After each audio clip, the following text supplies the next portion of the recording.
Hi කොහොමද ඔයාලට මං හිතනවා හැමෝම හොඳින් ඇති කියලා.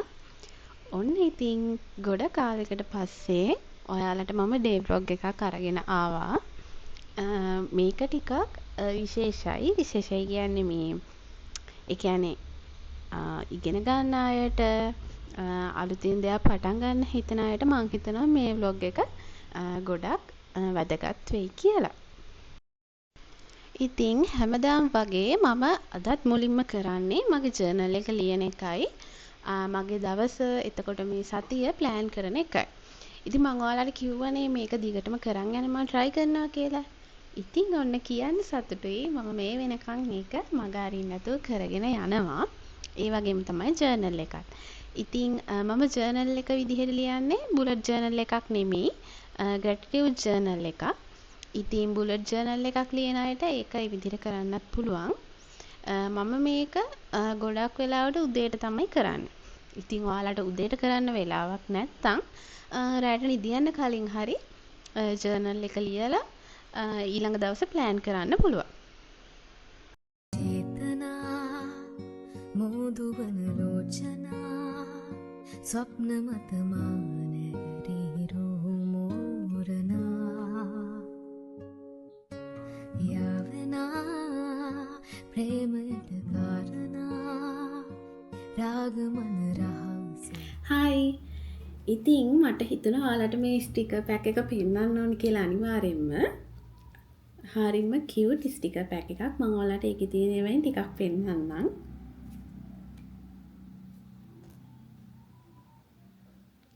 මාරම ලස්සනයි. මං ඉතින් මේක ගෙන්න ගත්තේ තෙමු එකෙන්. මේකත් එක්කම මං තව ස්ටිකර් පැක් එකක් ගෙන්න ගත්තා. මේ වගේ එක එක විදිහේ තීම් වලට ස්ටිකර් පැක් තියෙනවා. ඔයාලා ජර්නල් කරනවා නම් ග්‍රැටිටියුඩ් ජර්නල් වෙන්න පුළුවන්. එක එක බුලට් ජර්නල්ස් වල ගොඩක් තියෙනවානේ.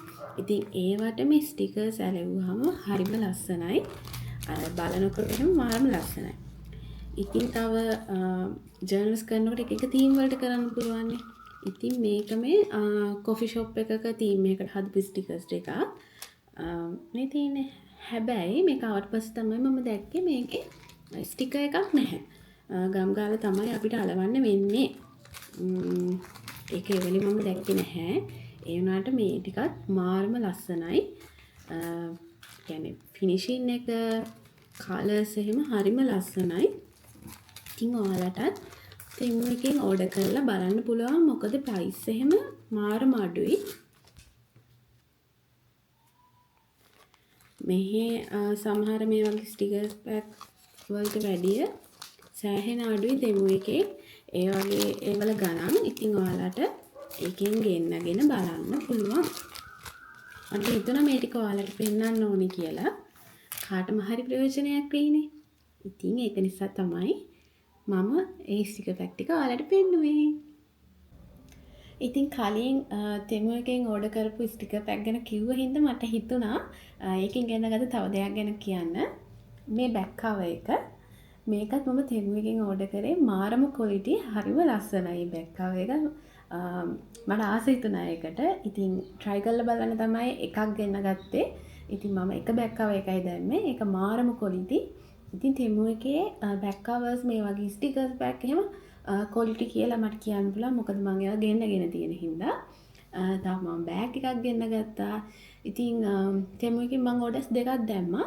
ඒ ඕඩර්ස් දෙකේ තිබ්බ අයිටම්ස් හැම එකක්ම ක්වොලිටි අයිටම්ස්. මට නම් වැරද්දක් කියන්න එහෙම අයිටම් එකක් හම්බුනේ නැහැ. මම දැන් යන්නේ අලුතෙන් මිෂන් බෝඩ් එකක් හදන්න. මට හිතුණා අප්‍රේල් වල ඉඳලා දෙසැම්බර් වලට වෙනකම් මගේ විෂන් බෝඩ් එක වෙනස් කරන්න ඕනේ කියලා. ඉතින් මම හිතුවා අලුතෙන් විෂන් බෝඩ් එකක් හදන්න. කවුරුම හරි හිතනවා නම් අවුරුද්ද පටන් ගන්නකොට තමයි විෂන් බෝඩ් එකක් හදන්නේ කියලා. ඒක වැරදි. අපිට මාසෙකට, මාස 3කට, අවුරුද්දකට අපිට කැමති කාලයකට විෂන් බෝඩ් එකක් හදාගන්න පුළුවන්. අපේ අරමුණු, අපි මොනවාද, අපේ ගෝල්ස් මොනවාද ඒ වගේ දේවල් දාන්න. ඉතින් මම දැන් හදන්නේ අලුතෙන් විෂන් බෝඩ් එකක් හදන්න. මේ ටික තමයි මම ලෑස්ති කරගත්තේ. Pinterest එකට ගිහින් ඒකෙනුත් පොඩි ideas ටිකක් ගත්තා. හැබැයි මේ විදිහටම නෙමෙයි මම හදන්න හිතන් ඉන්නේ. මම හිතුවා මෙන්න මේ වගේ කළු පාට බෑග්ග්‍රවුන්ඩ් එකක් තියලා මගේ විෂන් බෝඩ් එක හදන්න. මට හිතුණා එතකොට ඒක තව ලස්සන වෙයි කියලා. අපි බලමු විෂන් බෝඩ් එක හැදුවට පස්සේ මොන විදිහටද අවුට්පුට් එක එන්නේ කියලා.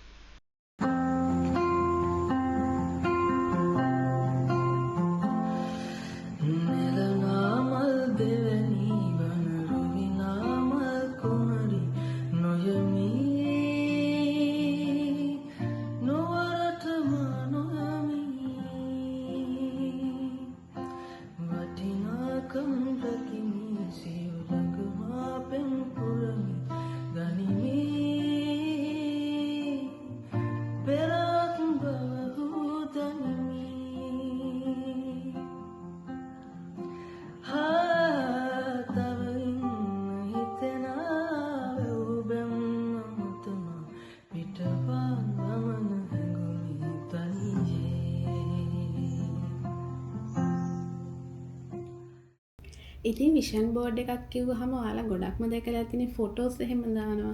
ඒ කියන්නේ print out අරගෙන අපේ තියෙන goal නම් ඒ goals වලට සමානව යන්න තියෙන පින්තූර වල print out අරගෙන හදනවා. ඔයාලා දැකලා ඇති. මමත් එහෙම ඒවා කලින් හදලා තියෙනවා. ඔයාලා මාත් එක්ක මුලින් ඉඳන් ඉන්න කෙනෙක් නම් කලින් මගේ විෂන් බෝඩ් දැකලා ඇති. මම එහෙම විෂන් බෝඩ් හදලා තියෙනවා. හැබැයි මට හිතුණා මේ පාර එහෙම print out අරගෙන ෆොටෝස් මුකුත් නැතුව මේ විදිහට motivation quotes දාලා මේ තියෙන ස්ටිකර්ස් අරවල විෂන් බෝඩ් එකක් හදන්න. මොකද මට හිතෙනවා මම අර විදිහට විෂන් බෝඩ් එක හැදුවාම ඒක දිහා බලනකොට මගේ අවධානය වෙනස් වෙනවා. ඒ කියන්නේ distraction වැඩි කියලා. එක එක්කෙනාගේ විෂන් බෝඩ් වෙනස්නේ. ඉතින් මම විෂන් බෝඩ් එක හැම විදිහටම හදලා තියෙනවා. ඉතින් ඒ හදලා තියෙන ඒවත් එක්ක මට හිතුණා මේ පාර මේ හදපු එකත් එක්ක බලද්දි මේක තමයි මට ගැලපෙන විෂන් බෝඩ් එක කියලා. ඉතින් සමහර විට ඔයාලටත් ඒ විදිහට වෙන්න පුළුවන් වෙලා ඇති. ඉතින් කාට හරි අයිඩියා එකක් ගන්න තමයි මම මේ පාර වෙනස් විදිහට හදපු විෂන් බෝඩ් එක ඔයාලත් එක්ක ෂෙයා කරගත්තේ. ඉතින් ඒ විදිහට කලින් print out අර විෂන් බෝඩ් හදලා ඒක සෙට් උනේ නැති අය ඉන්නවා නම් පොඩ්ඩක් මේ විදිහට try කරලා බලන්න. ඔයාලට මේ විදිහ සෙට් වෙන්න පුළුවන්. ඉතින් මේ බලන්නකො. එතකොට මේකෙදි අපේ distraction අඩුයි. අර ෆොටෝස් මුකුත් නැති ඉඳලා ටක් ගාලා මේවට ફોකස් වෙනවා. අපේ ඇහැ ටක් ගාලා ඒවට ફોකස් වෙනවා. ඉතින් මෙහෙම තමයි මට ඕනුනේ. ඒ හින්දා තමයි මේ විදිහ try කරලා බලන්නේ. ඉතින් ඔයාලටත් පුළුවන් මේ විදිහ try කරලා බලලා ඒක ඔයාලට ගැලපුණාද නැද්ද කියලා මට කියන්න. මේ තියෙන්නේ මම print out ගත්ත ෆොටෝස් ටිකක් එකතු කරලා හදාගත්ත තව විෂන් බෝඩ් එකක්.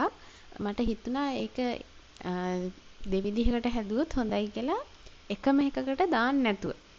ඉතින් මම මේක වොයිස් කරන වෙලාවේ මෙතන තව දේවල් ඇඩ් වෙලා තියෙනවා. මම මේක ඔයාලට ඉස්සරහ vlog වලදී පෙන්නන්නම් කොහොමද මම මගේ පාඩම් කරන තැන හදාගෙන තියෙන්නේ කියලා. ඉතින් මම මේ වීඩියෝ එක හැදුවේ විෂන් බෝඩ් එක ගැනනේ. ඉතින් ඒක නිසා මම දැන් තියෙන විදිහ මේ වීඩියෝස් වලට ඇඩ් කරන්න ගියේ නැහැ.